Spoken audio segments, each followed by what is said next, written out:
Bon, alors bonsoir tout le monde, tous ceux qui se connectent, qui se sont connectés, qui vont se connecter, et puis qui vont ensuite voir en différé l'enregistrement. Donc, la dernière fois, nous avons vu l'introduction et donc la règle de la foi, les apôtres, la tradition. Alors, je vais continuer cette fois-ci sur l'Église primitive et son organisation. Néanmoins, je vais faire une petite révision sur ce que nous avons fait. Donc, la foi chrétienne, et donc on a dit que c'était la foi le fait que Dieu, le Créateur du ciel et de la terre, est devenu un homme. Et donc, tout ce qu'il a fait, tout ce qu'il a enseigné, tout ce qu'il a fait comme miracle a été vu par ses disciples et qui sont devenus les vrais témoins de tout ce qu'a fait Jésus, le Fils de Dieu. Donc, et il y a eu l'événement de la Pentecôte qui a fait naître l'Église. C'est le Saint-Esprit qui est descendu sur les apôtres et qui en a fait d'eux l'Église, c'est-à-dire tous ceux qui sont croyants, qui ont été baptisés par le Saint-Esprit. Et donc c'est pour ça que nous disons que l'Église est apostolique, parce qu'elle est fondée sur ce que nous ont transmis les apôtres, les témoins du Christ, et que l'Église a reçu le Saint-Esprit et vit par le Saint-Esprit. Donc le Nouveau Testament porte la totalité du témoignage apostolique, et il ne faut rien y rajouter. Et tout ceci nous donne la tradition, c'est-à-dire ce que nous ont transmis les apôtres et la vie de l'Église qui vit et qui connaît Dieu par le Saint-Esprit. Et donc c'est la tradition qui nous est transmise comme un dépôt. Et voilà. Et donc je passe sur l'Église primitive. Donc ce qui va suivre n'a pas été enregistré sur l'enregistrement que j'ai envoyé. Donc, je vais refaire un peu cette partie du début de cette présentation. Donc, pour comprendre comment vit l'Église dès les débuts, dès les premières années euh, qui suivent l'ascension du Christ et la descente du Saint-Esprit sur les apôtres, cette vie nous a été décrite dans le livre des Actes des Apôtres, donc qui est la continuation des évangiles et qui nous décrit l'Église primitive de Jérusalem. Donc le fondation, le jour de la Pentecôte, sa vie interne et l'activité de ceux qui dirigent cette Église. Et à peu près la moitié, la deuxième moitié du livre est centrée non plus sur Jérusalem et sa communauté, mais sur l'activité missionnaire de l'apôtre Paul, qui va évangéliser les non-juifs. On s'arrête un peu sur la communauté, sur l'église de Jérusalem, qui est dirigée par les apôtres, qui sont bien vivants les premières années. Et on voit que l'apôtre Pierre y occupe la première place, comme il avait occupé aussi la première place pendant la vie du Christ, pendant l'enseignement que reçoivent les apôtres. Pierre, toujours avec son caractère impulsif, son caractère vif et rapide, il peut-être aussi il est le plus ancien de ceux qui sont de ceux que sont les disciples, et donc Pierre occupe la première place. Et cette église qui vit à Jérusalem avec les apôtres, c'est un peu une église idéale. L'église, le reste d'Israël qui est prédit par les prophètes, et elle est pour nous le prototype de la vie de l'église, comment elle doit être. Et en même temps, c'est un peu l'anticipation de la Jérusalem future, parce que ce qui est dit, que le rempart de la ville repose sur les 12 assises portant chacune le nom de l'un des 12 apôtres de l'Agneau. Donc c'est cette église qui est maintenant un peu la Jérusalem céleste et qui pour nous toujours, on y revient toujours pour voir comment vivaient les apôtres, vivait cette église. Eh bien, c'est décrit dans le livre des Actes. Donc, je dis un peu que c'est l'histoire de cette église, elle est eschatologique, c'est-à-dire que la venue, les premiers chrétiens attendait très fortement le retour du Christ. Il avait dit, je reviendrai, et il est monté aux cieux, a envoyé le Saint-Esprit du Père pour que l'Église soit créée, et de jour en jour, les premiers chrétiens attendaient son retour. C'est pour ça que on dit que son histoire et l'eschatologie sont mêlées. C'est-à-dire que l'eschatologie, c'est l'étude des fins dernières, l'étude de la seconde venue du Christ, qu'on appelle parousie. Mais cette réalité de la seconde venue, le, le jugement et l'établissement du royaume de Dieu pour tous, eh bien, c'est ce qu'on appelle l'eschatologie. Et les premiers chrétiens vivaient cette eschatologie tout le temps. On verra durant tout notre parcours que cette eschatologie restera vivante est très présente dans les offices, dans la vie de l'Église. Euh, voilà, donc on revient sur le discours de Pierre le jour de la Pentecôte. La venue de l'Esprit est interprétée comme l'accomplissement d'une prophétie eschatologique déjà de Joël. Et la vie de la communauté est dépeinte comme un miracle. Donc vous vous souvenez, il y a eu la venue du Saint-Esprit comme un vent, un fort vent, et la venue des flammes de feu sur chacun des apôtres, et ils ont commencé la glossolalie, c'est-à-dire qu'ils parlaient et chacun entendait les apôtres parler dans leur langue. Tous les juifs venus et les non-juifs venus de différents pays sont venus pour cette fête. Elle est donc, ils voyaient un miracle. Ils voyaient quelque chose de tout à fait étrange que les apôtres parlent entre eux, et on peut imaginer comment les apôtres recréés par le Saint-Esprit, ayant reçu la mémoire de tout ce qu'avait dit le Christ, ils se parlaient entre eux d'une manière extrêmement vive. Et euh, donc Pierre et les autres pensaient qu'ils étaient un peu ivres pour se comporter comme cela. Alors Pierre, se présentant avec les 11, puisqu'il n'y avait pas encore des, d'élection de Matthias avec les 11, éleva la voix et leur parla en ces termes: Hommes juifs, et vous tous qui séjournez à Jérusalem, sachez ceci, et prêtez l'oreille à mes paroles. Ces gens ne sont pas ivres comme vous le supposez, car c'est la troisième heure du jour. Mais c'est ici ce qui a été dit par le prophète Joël: Dans les derniers jours, dit Dieu, je répandrai de mon esprit sur toute chair. Vos fils et vos filles prophétiseront, vos jeunes gens auront des visions et vos vieillards auront des songes.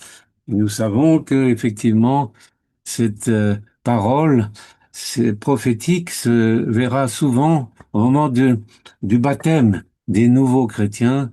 Ils parleront en langue, c'est-à-dire en des langues connues ou ignorées, et ils auront des clairvoyances de ce qui va se passer, et ils vont prophétiser. Tout cela est réel et a été donc vu au moment juste après la Pentecôte.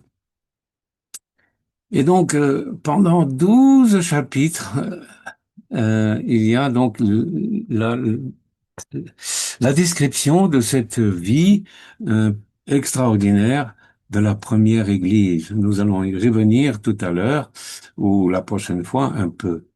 Donc, et à la fin de cette période, euh, Hérode, il est marqué, Hérode fit périr par le glaive Jacques, frère de Jean, donc l'un des 12, et personne ne songea à compléter par une élection nouvelle le nombre symbolique des apôtres comme on l'avait fait pour remplacer Judas. Donc, c'est fini. Il n'y a plus de nouvel apôtre. Les apôtres sont vraiment, reçoivent dans la Pentecôte la plénitude des dons du Saint-Esprit et maintenant chaque baptisé reçoit ces dons en germe et il doit les faire germer dans sa vie personnelle. Et il n'y a plus besoin d'hommes, et il n'y a plus, en fait, peut-être probablement, d'hommes qui ont suivi les disciples et dans la vie de Jésus depuis le début jusqu'à son ascension. Et il n'y en a plus besoin. Et Pierre, c'est important de le dire, qu'après son arrestation et sa libération miraculeuse, je l'ai lu la dernière fois, s'en alla dans un autre endroit. Donc, euh, il conservera son autorité personnelle de premier apôtre, mais cette autorité sera loin d'être absolue, puisqu'elle pourra être directement battue en brèche par Paul euh, au moment de... Oui. Donc, il s'en alla à un autre endroit pour fonder d'autres églises. Et de cela, maintenant, non plus à Jérusalem, mais dans les endroits où il aura. Et la première place à Jérusalem, c'est-à-dire le fait de présider l'église de Jérusalem, reviendra dorénavant à Jacques, le frère du Seigneur, qui n'était pas membre du collège des 12.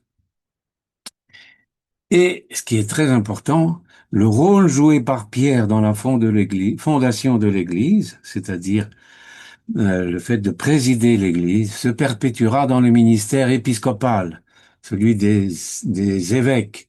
Mais lui se limitera dorénavant à être l'apôtre des circonscrits, c'est-à-dire des Juifs, des membres du peuple d'Israël. Et donc, on s'était arrêté là, et donc, je vais continuer maintenant sur les assemblées eucharistiques, ce qui est très, très important. Et donc, la première Eucharistie, nous le savons, était présidée par le Christ pendant la Sainte Seine, au dernier repas, la veille de sa crucifixion. Et dans la première Église, Pierre, c'est lui qui préside. Ensuite, quand Pierre s'en va, c'est Jacques. Et donc, c'est un rôle déjà différent des ceux qui président. Ce n'est plus un apôtre qui préside, mais quelqu'un qui est nommé pour cela, choisi pour cela. Et après que Pierre et les autres apôtres du collège des 12 eurent cessé de présider l'église de Jérusalem, le ministère apostolique était devenu itinérant et aucun document ancien ne nous indique que des apôtres aient personnellement présidé une église. Bon, c'est important aussi. Donc, c'est le ministère et le service des apôtres, c'est de fonder des églises. Ils vont d'endroit en endroit, ils font des églises et ils laissent là, avant de partir, fonder une autre église, là où ils ont présidé une église, ils laissent un président local, ce qui vont devenir les évêques. Et donc, quand on dit que des apôtres aient présidé une église, c'est pas tout à fait juste. Saint Irénée de Lyon, notamment, décrit au IIe siècle le rôle des apôtres comme un rôle de fondation et d'édification. Après avoir sondé et édifié l'Église à Rome, les bienheureux apôtres confèrent à l'un la charge de l'épiscopat. Anaclée lui succède. Après lui, en troisième lieu, et à partir des apôtres, c'est à Clément qu'échoit l'épiscopat. Il parle de l'Église de Rome. Donc, les apôtres ont fondé, Pierre, on peut dire aussi Paul, ont fondé l'Église de Rome, mais ils n'étaient pas évêques de Rome. Ils étaient apôtres fondant l'Église. Et l'un, il est ensuite l'évêque de Rome, Anaclée aussi, et Clément de Rome aussi, Saint Clément, tout ça. Donc voilà, c'est important de le comprendre. Et ces assemblées donc eucharistiques, euh, c'est l'Eucharistie qui fonde euh, la qui fait le ciment pour une église, pour une communautés chrétiennes, eh bien, euh, on va voir comment elles sont organisées. Une nette distinction s'établit ainsi, et je me répète un peu, entre l'apostolat, témoignage itinérant et universel, et le ministère épiscopal, ce dernier étant une fonction sacramentale, administrative et locale. Les apôtres ne s'occupaient pas d'administration de l'Église. Ils restaient un temps, ensuite ils partaient. Et l'évêque, lui, est au contraire local, administrateur et le sacrificateur des sacrements, celui qui préside le sacrement et le sacrement des sacrements, l'Eucharistie. Mais très vite, on s'est aperçu que il fallait avoir d'autres personnes qui participent à l'administration et la vie de l'Église locale. Ce sont les diacres. Et là, je vais lire le chapitre 6, le début de ce chapitre, du chapitre 6 des Actes des Apôtres. En ce temps-là, le nombre des disciples augmentant, les hellénistes murmurèrent contre les Hébreux, parce que leurs veuves étaient négligées dans la distribution qui se faisait chaque jour. Donc apparemment, il est possible de penser qu'il y avait une Eucharistie chaque jour et une distribution, pardon, de ce qui les gens apportaient. On sait que les chrétiens, les premiers chrétiens, apportaient ce qu'ils avaient à la communauté, et particulièrement donc celle de Jérusalem, et c'était redistribué. Et donc, il y avait apparemment un petit désordre dans cette distribution. Et les 12, donc les 12 apôtres, convoquèrent la multitude des disciples et dirent, il n'est pas convenable que nous laissions la parole de Dieu pour servir aux tables. C'est-à-dire leur, le fait d'annoncer la parole et l'évangile. Et donc servir aux tables au moment de l'Eucharistie. C'est pourquoi, frères, choisissez parmi vous 7 hommes de qui l'on rendre un bon témoignage, qui soit plein d'Esprit Saint et de sagesse, et que nous chargerons de cet emploi. Et nous continuerons à nous appliquer à la prière et au ministère de la parole. Parole de Dieu, la parole aussi.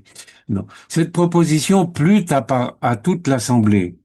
Et ils élurent Étienne, homme plein de foi et d'Esprit Saint, Philippe, Procor, Nicanor, Timon, Parménas et Nicolas, prosélyte d'Antioche.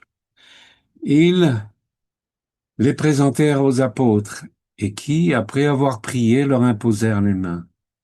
Voilà l'imposition des mains, l'ordination. La parole de Dieu se répandait de plus en plus. Le nombre des disciples augmentait beaucoup à Jérusalem, et une grande foule de sacrificateurs obéissait à la foi. Donc les diacres sont créés, le système des diacres, donc, et eux vont aider au moment de l'Eucharistie et distribuer ce qu'il faut, que ce soit l'Eucharistie ou les choses que les chrétiens ont apportées. Donc, c'est très important. Et ce service des diacres se perpétue jusqu'à notre jour. Mais il reste le plus souvent le service des tables. Les évêques. Donc, on a déjà parlé des évêques. Le mot évêque, issu du grec épiskopos, qui formé à partir de la préposition épi, sur, et du verbe kopeo, observer, signifie littéralement surveillant ou superviseur, c'est-à-dire responsable d'une organisation ou d'une communauté. Le mot épiscopos est utilisé dans les épîtres de Paul et les actes des apôtres. Pourtant, il est absent dans des évangiles, mais il apparaît quand même dans le Nouveau Testament pour désigner un service ecclésial qu'il est difficile de distinguer au début de celui des presbyteros, c'est des anciens, c'est-à-dire de distinguer le service des évêques de celui des prêtres. Presbyteros deviendra prêtre. On le trouve notamment dans un passage des Actes des Apôtres où l'épiscope est présenté comme un berger qui fait paître les fidèles. On trouve également un usage du terme comme titre christologique dans la première épître de Pierre. Donc, effectivement, donc dans les premières années, on sait, il n'y a pas de différence vraiment évidente entre le service de l'épiscope, de l'évêque, du presbytéros, du prêtre. Mais très vite, ça va changer. Donc les prêtres, les presbytres ou les prêtres, subordonnés aux apôtres, les épiscopoi, et presbyteroi, semblent avoir joué le rôle de proches collaborateurs de ceux-ci, dont ils font parfois les délégués dans une communauté d'aînés, voilà, sont parfois les délégués dans une communauté d'aînés. Ils assument leur charge de l'épiscopat, la surintendance ou la diligence auprès des communautés de manière collégiale, sous l'autorité apostolique. Donc, quand les apôtres encore sont là, donc il y a déjà des anciens qui aident le, l'apôtre, puis ensuite qui vont aider les évêques. Les épîtres pauliniennes décrivent les qualités attendues des presbytres et des épiscopes à la tête des communautés chrétiennes. Ne pas être néophyte, être profondément croyant, être capable d'enseigner, diriger correctement déjà sa maisonnée, avoir une seule épouse, bénéficier de l'estime de tous, être sobre, hospitalier, une sorte d'irréprochabilité qui sera régulièrement évoquée une fois la fonction épiscopale établie, pour le choix des évêques jusqu'à aujourd'hui. Quelques exemples donc de cette hiérarchie qui commence déjà à se préciser, donc à partir des apôtres, mais qui sont plus dans l'Église locale. Nous avons donc l'évêque, les presbytéries, c'est-à-dire les prêtres et les diacres. Et on apporte le témoignage de saint Ignace le Théophore. C'est ce qu'on appelle des hommes apostoliques, les pères apostoliques qui ont connu les apôtres. Ignace, dit le Théophore, parce qu'il fut le troisième épiscope d'Antioche, succédant ainsi à Pierre, dont il fut probablement un disciple. Donc les pères apostoliques souvent ont connu les apôtres. Et né dans la province de Syrie vers 35, la majeure partie de sa destinée et de sa pensée nous est parvenue grâce à ses lettres, envoyées aux communautés d'Éphèse, de Magnésie, de Tralles, de Philadelphie, de Smyrne et enfin de Rome, durant le périple le menant vers le lieu supposé de son martyre, qui était Rome. En fait, il fut arrêté et jugé à Antioche, puis mené sous escorte à Rome pour y être exécuté dans l'arène sous le règne de l'empereur Trajan vers 107. Rédigées à la hâte sans véritable plan, les lettres d'Ignace représentent pour les croyants un trésor inestimable. Donc, diverses préoccupations s'en dégagent, notamment la réflexion sur l'organisation naissante de l'Église. Donc, on parle de cette organisation, la fidélité à l'épiscope, la lutte contre les déviances et l'aspiration au martyr dont il souhaite ne pas être délivré. Et donc, je présente quelques extraits de ces lettres qui sont enfin, très touchantes. Euh, voilà. Aux Romains, donc, laissez-moi devenir la pâture des bêtes. C'est par elle qu'il me sera donné d'arriver à Dieu. Je suis le froment de Dieu, et je suis moulu par la dent des bêtes pour devenir le pain immaculé du Christ. Caressez-les plutôt, afin qu'elles soient mon tombeau, et qu'elles ne laissent rien subsister de mon corps. Mes funérailles ne seront ainsi à charge de personne. Donc cela témoigne d'une foi inébranlable dans la résurrection du Christ et du Christ qui pourra recréer tout. Chacun sera recréé à la seconde venue du Christ. Eh bien, et aussi à cette soif de rencontrer le Seigneur face à face par la mort, par ce passage, cette Pâque qu'est la mort pour chaque chrétien. Et ce qu'il dit est tout à fait touchant. Nous ne pouvons pas lire ces ces phrases, ces mots sans venir en soi l'émotion. Je suis moulu par la dent des bêtes pour devenir le pain, lui qui se compare à du blé, à des grains de blé. Je serai moulu par la dent des bêtes pour devenir le pain immaculé du Christ.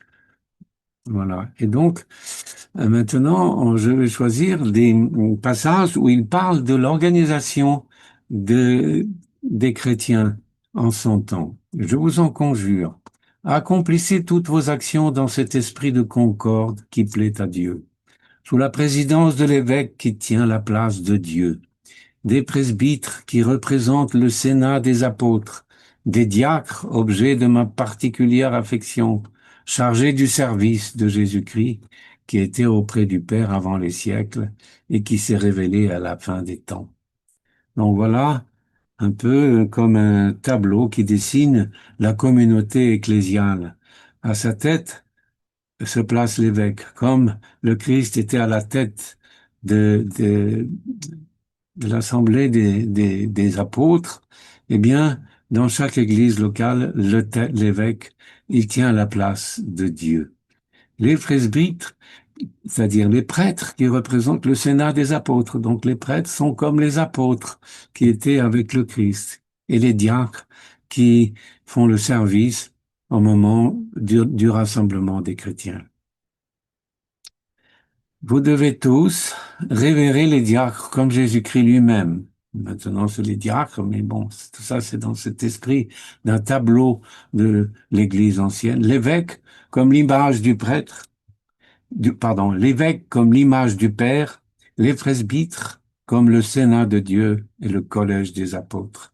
Sans eux, il n'y a point d'Église. Donc, sans cette organisation avec un président qui remplace le Christ, qui est comme figure du Christ. Alors, ce n'est pas le Christ, mais il figure le Christ. Euh, et les prêtres comme les apôtres et les diacres comme les serviteurs. Et en plus, il dit ne regardez valide que l'Eucharistie célébrée sous la présidence de l'évêque ou de son délégué, le prêtre. Là, on voit que finalement, le prêtre ne peut pas être partout. Et s'il y a des nouvelles communautés qui se forment et qu'il y a déjà une communauté où se trouve l'évêque, eh bien, il peut envoyer le prêtre qui va être à sa place dans la nouvelle communauté. Et donc, ce sera le délégué. Il ne sera pas évêque, mais il sera le délégué de l'évêque. C'est pour ça que le prêtre ne peut pas célébrer la liturgie, l'Eucharistie, sans une délégation de l'évêque que l'on verra au moment où nous parlerons de l'Eucharistie. Donc il continue, Saint Ignace, partout où paraît l'évêque, que là aussi soit la communauté. De même que partout où est le Christ Jésus, là est l'Église catholique. Donc partout où paraît l'évêque, que là aussi la communauté, c'est lui qui scelle le fait que cette communauté n'est pas une communauté, comme une association, mais c'est une communauté d'église. C'est l'évêque ou son délégué, le prêtre, qui scelle le fait que cette assemblée de personnes croyantes est une église. Là, on voit encore une fois le mot église catholique, mais dans le sens de selon le tout. Catholon, c'est-à-dire selon le tout. Nous allons voir aussi tout de suite. De même que le Seigneur n'a rien fait ni par lui-même, ni par ses apôtres, sans son Père, avec lequel il est un. Le Père et moi, nous sommes un. Ainsi, vous non plus ne faites rien sans l'évêque et les presbytres. C'est en vain que vous essaierez de faire passer pour raisonnable une action accomplie à part vous. Faites donc tout en commun, une même prière, une même supplication, un seul et même esprit, une même espérance, animée par la charité dans une joie innocente. Tout cela, c'est Jésus-Christ au-dessus duquel il n'y a rien. Accourez tous vous réunir dans le même temple de Dieu, au pied du même autel, en Jésus-Christ un, qui est sorti du Père un, et qui demeurait dans l'unité du Père, et qui est retourné à lui. Donc il appelle vraiment à l'unité de l'Église, des chrétiens autour de leur évêque et autour de ses envoyés, les prêtres, dans le service des diacres. S'il y a pour saint Ignace une succession apostolique, c'est-à-dire que ce qu'on appelle la succession, voilà, c'est dans l'Église, c'est dans le ministère collégial des presbytes qu'elle se situe. C'est-à-dire que cette succession apostolique est extrêmement importante et c'est dans le ministère collégial des évêques et des prêtres. Quant à l'évêque, sa fonction est de représenter le Père, d'être à la source et le centre unique de l'unité ecclésiale, comme le Père est la source de la divinité. Donc, l'essentiel dans l'ecclésiologie de saint Ignace, c'est que l'Église locale n'est pas considérée comme une partie du corps ecclésial, mais comme la totalité, ayant à sa tête le Seigneur lui-même et tous les apôtres. C'est ce qu'on appelle la catholicité, selon tout de l'Église.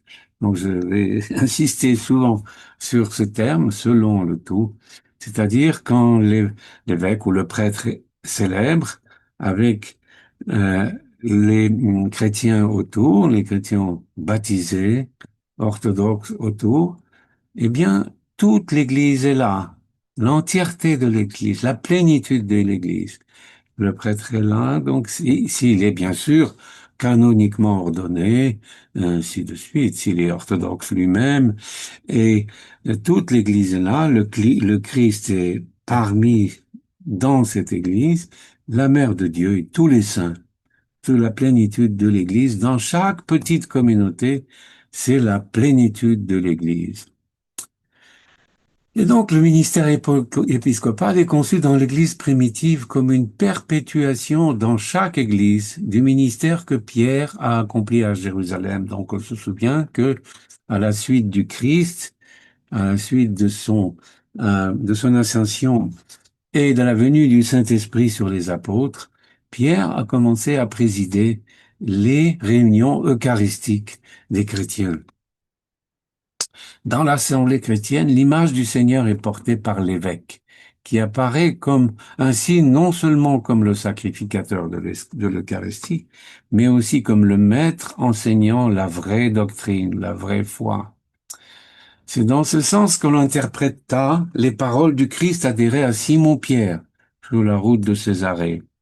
Vous vous souvenez, le Seigneur, au bout d'un moment où il enseigne, où il fait des miracles, où il ressuscite les morts, le Seigneur demande à ses disciples, pour qui les autres me prennent, ceux qui nous entourent. Ils disent, les uns te prennent pour un grand prophète ou pour Jean-Baptiste qui est ressuscité. Et le Seigneur demande aux disciples, mais vous, qui je suis pour vous? Et Pierre, au nom de tous les apôtres, dit euh, cette confession de foi. Il lui dit, tu es le Fils du Dieu vivant. Eh bien, euh, euh, c'est cette expression Fils du Dieu vivant qui est l'expression de la foi en Jésus-Christ, Fils de Dieu, qui va permettre à Jésus de dire à Pierre, eh bien, c'est-à-dire Pierre, tu es Pierre, et sur cette pierre, je bâtirai mon église. Et donc, les pères de l'église, et au début de l'église, on a compris dans ce Pierre, c'est la foi de Pierre. Tu es Pierre, et c'est la foi de Pierre. Quand il exprime, quand il exprime la foi de tous les apôtres, tu es le Fils du Dieu vivant. Et ce n'est pas en Pierre, que ce n'est pas sur la personne de Pierre que sera construite l'Église, mais sur la foi de Pierre. Cela se voit puisque en quelques phrases plus tard, quand le Seigneur leur dira, au moment maintenant qu'ils ont compris qu'il était le Fils du Dieu vivant, il va leur enseigner le fait qu'il doit aller souffrir à Jérusalem. Et là, Pierre dit, mais non, il faut pas y aller.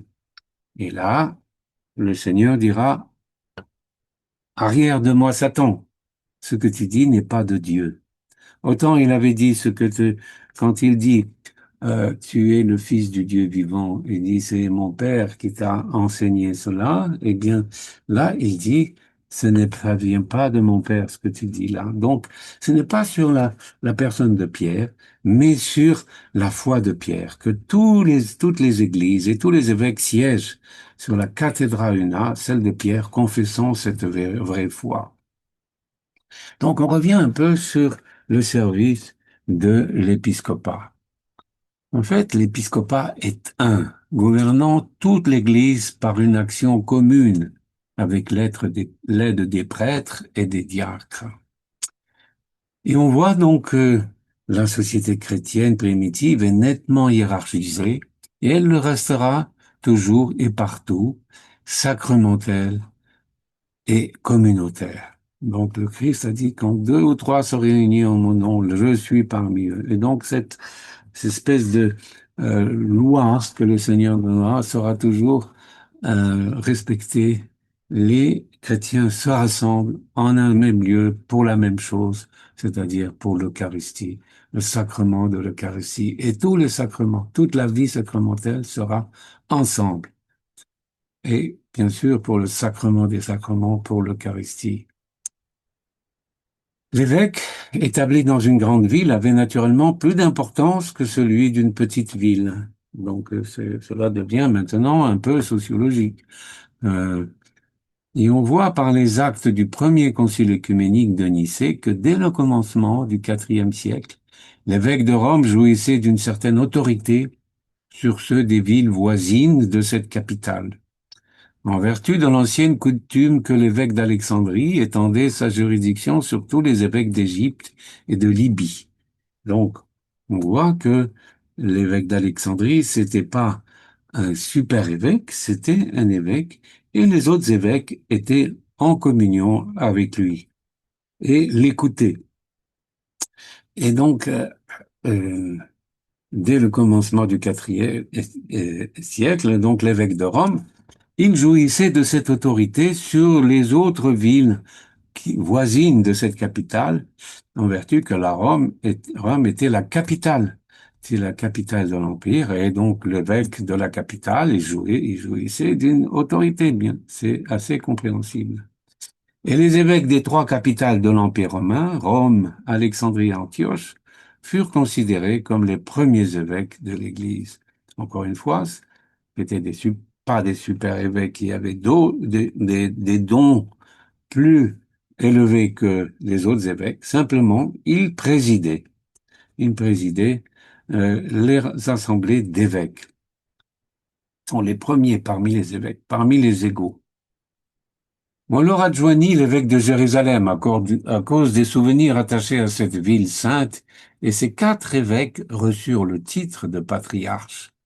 Voilà, encore une fois, c'est pas le patriarche, ce sont des évêques, les évêques de leur ville, donc des quatre villes dont on vient de parler. Et lorsque Constantin le Grand eut fait de Byzance Constantinople, l'évêque de cette ville fut décoré aussi du titre de patriarche et placé au second rang, parce que Constantinople était devenue la seconde capitale de l'Empire. Et dès lors, il y a eu 5 patriarches à la tête de l'épiscopat. D'autres évêques placés dans les villes capitales des diocèses de l'Empire romain reçurent également une autorité supérieure dans la circonscription diocésaine, avec les titres d'exarque ou de primat, selon le rang des villes où ils étaient évêques.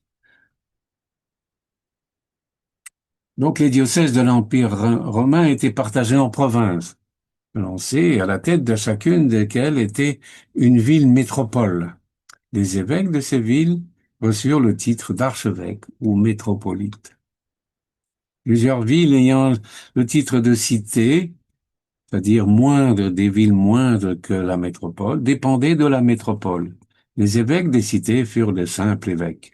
Mais, au point de vue des dons du Saint-Esprit, ils avaient les mêmes dons que les archevêques et les métropolites. Simplement, dans l'organisation, ils devaient rapporter aux archevêques ou aux métropolites. Cette organisation est encore celle de l'Église orthodoxe actuelle. En se groupant par métropole, Les évêques forment les conciles provinciaux. Les évêques de plusieurs provinces réunies en un État ou un patriarcat forment les conciles nationaux. Donc on verra que ces conciles provinciaux ou nationaux auront une importance très grande dans la vie de l'Église.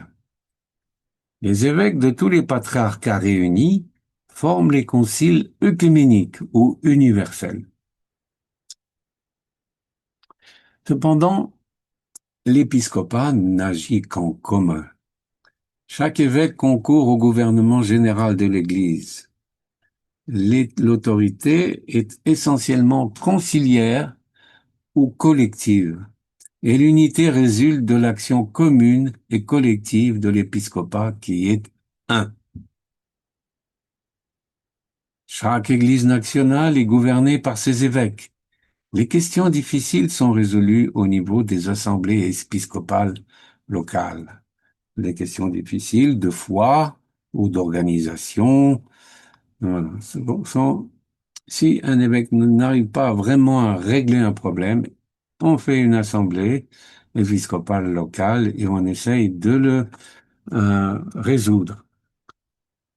Les droits des évêques sont les mêmes en ce qui concerne de l'ordre, de la consécration. Donc c'est une autre façon de dire que les évêques sont tous égaux entre eux, même s'il y en a un qui préside, qui est le premier parmi les égaux.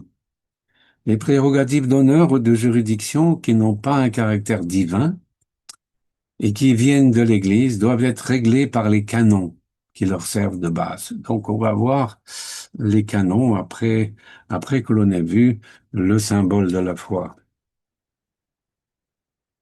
C'est ainsi que les prérogatives des patriarches, des exarques, des primats et des métropolitains ne peuvent avoir que l'étendue fixée par les conciles. Pour une question difficile qui concerne toute l'Église, un concile œcuménique est assemblé. Il est présidé de droit par les patriarches, selon leur ordre hiérarchique. Donc, les premiers conciles œcuméniques, c'est d'abord le président, c'était le patriarche de Rome, ensuite Constantinople, Alexandrie, Antioche, Jérusalem. C'est ainsi que dans la gérance de l'Église, tout concourt à favoriser l'action commune de l'épiscopat, à conserver le caractère conciliaire ou collectif de l'autorité, à combattre l'action monarchique d'un seul évêque au détriment des droits communs. Les canons n'ayant accordé au patriarche de Rome aucune prérogative exceptionnelle supérieure à celle des autres patriarches, il s'ensuit qu'il n'a droit ni au titre de chef de l'Église qu'il s'attribue, ni à une primauté quelconque d'autorité. Après la séparation de l'Église latine Rome, l'évêque de Constantinople, second patriarche, est devenu le premier. C'est lui qui est devenu premier parmi les égaux. Ce titre, purement honorifique, ne lui donne aucune juridiction sur les églises indépendantes de son patriarcat, même s'il le défend. Si un concile est assemblé, il est présidé de droit par les patriarches, selon leur ordre hiérarchique, ou, à défaut, par un ou plusieurs évêques, les plus élevés selon l'ordre établi par l'Église. Donc, s'il y a des évêques, c'est le plus ancien. S'il y a des évêques et un archevêque, ce sera l'archevêque. S'il y a des évêques, archevêques et un métropolite, ce sera le métropolite ou le patriarche. Si les décrets de cette assemblée sont acceptés par toute l'Église, ils revêtent par là même, le caractère d'œcuménicité et deviennent des lois générales. C'est-à-dire, même si c'est un évêque, un concile local, si c'est accepté par toute l'Église, ça devient une loi générale. Si l'Assemblée n'a qu'un caractère local, ces décrets ne font règle que pour les églises qui y sont représentées. Nous voyons ici une deuxième mais grande différence avec l'enseignement de l'Église latine. En effet, selon la tradition latine, Pierre est le premier évêque de Rome, ce que conteste la tradition, puisque j'ai essayé de montrer que les apôtres ne sont pas des évêques, ce sont des apôtres et ils ont un service itinérant et de fondation d'église. Ils laissent dans les églises qu'ils fondent des personnes que l'on appelle, qu'ils ordonnent comme évêques. Donc on revient l'un et au XIIe siècle, le pape Innocent III proclamera solennellement: Nous sommes le successeur du prince des apôtres, mais nous ne sommes pas son vicaire, ni le vicaire de quelque apôtre que ce soit. Nous sommes le vicaire du Christ.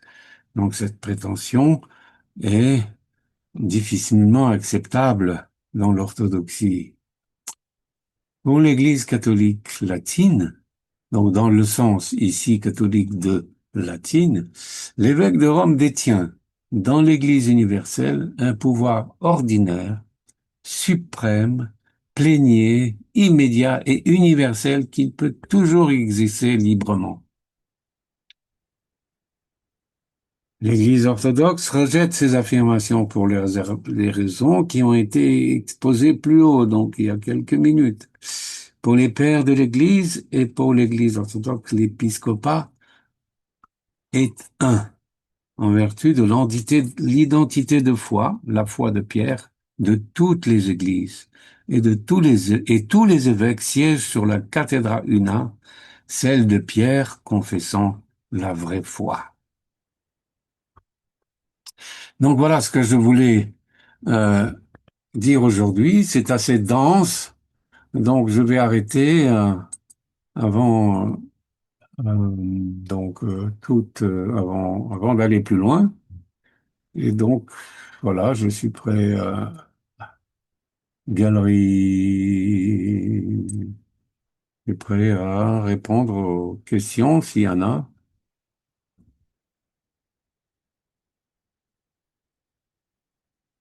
Donc cette fois-ci, c'est enregistré et je vous enverrai très rapidement un cet enregistrement, ce que vous voudrez revoir si vous le souhaitez. Très bien, merci. Bonjour Dominique, bonsoir. Vous voulez dire quelque chose? Il faut que pour ceux qui veulent parler, doivent activer leur micro. Bonjour Mathias, ça va bien? Bon, je vois que j'ai parlé assez clairement parce qu'il n'y a pas beaucoup de questions. Moi, j'aurais une. Bonjour mon père, bonjour tout le monde. Qu'est-ce que ça veut dire un pouvoir ordinaire? Bah, ordinaire dans l'Église catholique, c'est-à-dire plénier partout. D'accord. Euh, voilà, bon, Absolu en fait. hein? Quelque part, absolu, on peut dire. Oui, oui, on peut dire, oui, oui, oui, oui, oui, oui. Merci beaucoup.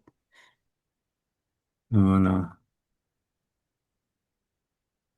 Bon, un spécialiste de l'Église catholique, hein, euh, Ah, mais c'est juste les prétentions qui étaient là, c'était du temps de ce pape-là. Mais il y a- depuis le Concile Vatican II, normalement, le pape n'est l'ordinaire que sur la foi et les mœurs. Le problème, c'est qu'on a eu le pape François qui racontait n'importe quoi. Donc, c'est là où on voit que ça coince. Ça dépend, c'est parce que quand on tombe sur des papes hérétiques, ça peut être super grave, quoi. oui, je ne peux que souscrire à ce que vous dites, hein. Bon, merci mes amis. J'ai pas été très long, mais comme c'est très dense, je préfère que ne pas surcharger vos cerveaux de plus que ça. Bon, je m'excuse pour ceux qui connaissent ça déjà, de manière plénière, presque, peut-être. Mais je vous remercie d'être là et d'écouter. J'espère que cela vous sert à quelque chose.